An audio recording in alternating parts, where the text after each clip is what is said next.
10살 때 제가 본 할머니는 마치 감옥에 갇혀 있는 것 같았습니다. 죄를 지은 것도 아닌데 돌아가실 때까지 떳떳하게 집 밖으로 나오지 못했습니다.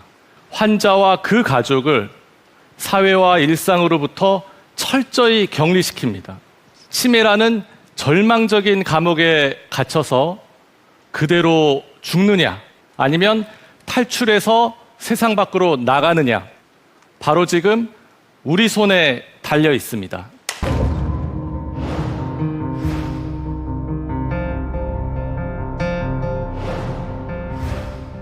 (10년) 뒤에 우리는 100만 명이 넘는 치매 인구와 함께 사는 치매 사회에 돌입하게 됩니다.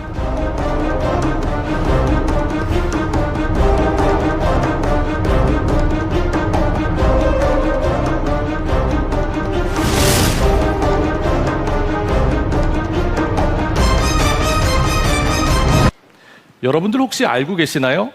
4초에 한 명씩 전 세계 치매 인구가 늘어나고 있습니다. 우리나라 치매 인구는 얼마나 될까요?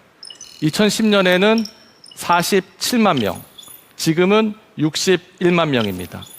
세계에서 가장 빠른 속도로 치매 인구가 증가하고 있습니다. 만약 이 흐름대로라면 2030년이 되면 치매로부터 자유로울 수 있는 대한민국 국민은 단 한 명도 없게 됩니다.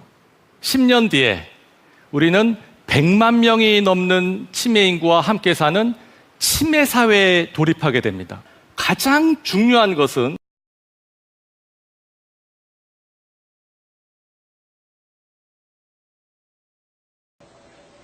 국내 치매 환자는 지난해 기준으로 61만 명에 달합니다. 15분에 1명꼴로 치매 환자가 발생하고 있는데 이런 추세라면 2024년엔 100만 명을 넘어설 걸로 예상됩니다.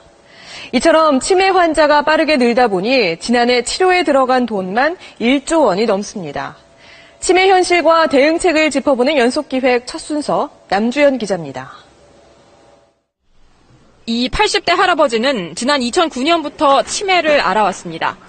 70대 부인은 남편을 돌볼 만큼 건강하지 않아서 할아버지는 요양병원에서 지내고 있습니다.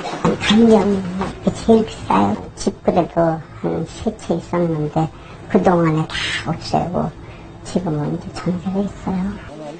이렇게 치매 환자들이 진료비로 쓰는 돈이 크게 늘고 있습니다.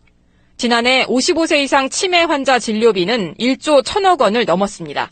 4년 만에 2배를 훌쩍 넘었습니다. 75세 이상 노인 가운데 치매 환자 증가세는 무서울 정도입니다. 치매로 입원한 환자는 4년 만에 86% 늘었고 입원 치료비는 138%나 급증했습니다.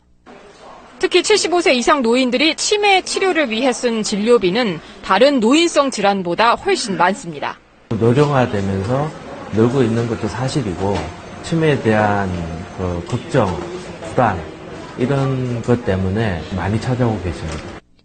일부 전문가들은 머지않은 장래에 양가부모 4명 가운데 1명꼴로 치매 환자가 생길 것이라고 경고하고 있습니다. 2030년 정도에는 그 4명 중에 1명이 치매에 유병이 되어 있는 상황이니까 결국은 양가 부모님 중에 한 분은 치매에 유병이 되어 있다. 치매의 사회적 비용은 암이나 심장질환, 뇌졸중에 따른 사회적 비용을 합친 것보다 더 많아 치매를 예방하고 조기에 치료하는 대책 마련이 시급합니다. SBS 남주현입니다.